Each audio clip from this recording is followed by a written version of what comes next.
Bonjour à tous, alors aujourd'hui on va voir un peu les bonnes pratiques au niveau de l'utilisation et de la création de modules en Node.js.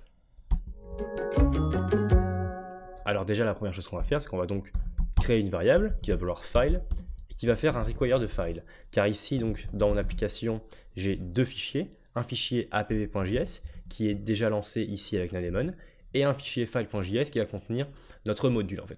Alors déjà, au niveau de la création du module, une bonne chose à faire, c'est d'abord de faire une phase de définition. En fait, ça va être ici la définition des différentes méthodes et différentes fonctions qu'on va utiliser.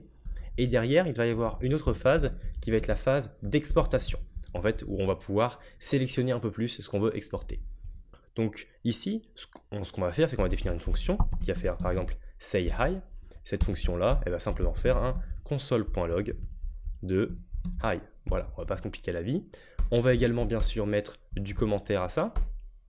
Donc comme commentaire, on va faire envoi d'un hi, voilà.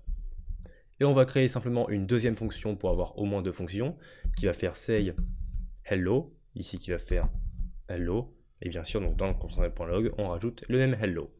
Donc là, on a une phase de définition avec deux fonctions qui sont définies. On aurait pu, dans un cas un peu moins structuré, faire du module.export.sayHi est égal et là mettre la fonction tout ça. Mais non, on a voulu d'abord séparer la phase de définition et la phase d'exportation. Pourquoi on fait ça? Simplement parce qu'en fait, on va pouvoir du coup mieux gérer notre phase d'exportation. C'est-à-dire que ici, je vais faire un module.export.func1, donc func1, simplement pour dire function1. Et donc ici, ça va valoir say hi, et je vais avoir un func2 qui va valoir say hello. Donc là, qu'est-ce que ça signifie? Déjà, la première chose que ça signifie, c'est que je peux changer le nom si j'ai envie de ma méthode, de ma fonction. Donc après, comme ça, dans mon app.js, ça aura un nom différent. Et je peux simplement le changer uniquement dans la phase d'exportation. Je n'ai pas besoin de revenir à chaque fois dans la phase de définition, de chercher ma méthode, etc. Non, non. Juste, je vais à la fin et je change ça. La deuxième chose que ça signifie, c'est que je peux très facilement en enlever. C'est-à-dire que si finalement je me dis func2, j'en ai plus besoin, hop, je l'enlève très facilement, vous voyez. Et je peux également bien sûr les changer plus facilement sans forcément changer le nom ici, si jamais j'ai plusieurs versions de ma méthode, etc. Là on peut aller vers des choses un peu plus compliquées. Néanmoins, voilà comment se structure un module assez simple mais néanmoins organisé. Une phase de définition et une phase d'exportation. Maintenant, ici, au niveau de la manière dont on va gérer notre file, ici, si je veux faire un file.func1, je vais totalement pouvoir. Derrière, ça va faire un hi, et voilà ce qu'on veut. Si je fais un func2, eh bien ça va faire un say hello. Maintenant, on va voir autre chose. Si jamais je sais que de toute manière, j'aurai besoin que d'une seule fonction, c'est la 2. Et je sais que la 1, j'en aurai jamais besoin dans mon app.js. Eh bien, je peux faire en sorte d'exporter uniquement celle dont j'ai envie. Donc, je vais enlever ça.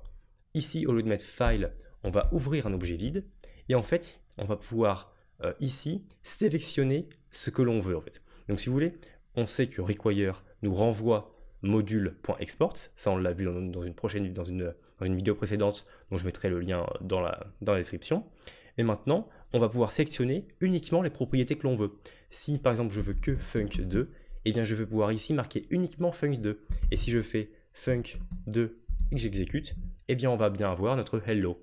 Et si derrière dans les faits, eh bien je veux finalement que ce soit un say hi en fait le func2, j'ai juste à changer dans ma phase d'exportation et ça devient un hi. Donc voilà, donc c'est grâce également à cette syntaxe là où on va pouvoir changer un peu tout. Bien sûr, si je veux également la une, je vais pouvoir rajouter la une ici. Dans ce cas-là, j'aurais pu mettre tout simplement l'objet en entier. Mais au moins, si jamais j'ai pas envie d'avoir un objet tout seul et que j'ai envie d'avoir directement le nom de la fonction sans passer par un autre objet, et bien de cette manière-là, je peux exécuter mes deux fonctions sans passer par une autre variable en fait. Simplement en ayant directement ma fonction 1, ma fonction 2, avec des noms ici que je peux changer très facilement. Donc voilà, c'était simplement deux petites bonnes pratiques au niveau de la création de modules quand on se crée nous-mêmes nos modules en fait. Donc vous pouvez regarder d'autres vidéos sur la chaîne et vous abonner si ça vous plaît. Et puis vous pouvez également aller voir notre site web devtheory.co pour plus d'informations sur tout ce que l'on fournit. En attendant, j'espère que cette vidéo vous aura plu et je vous souhaite une bonne journée.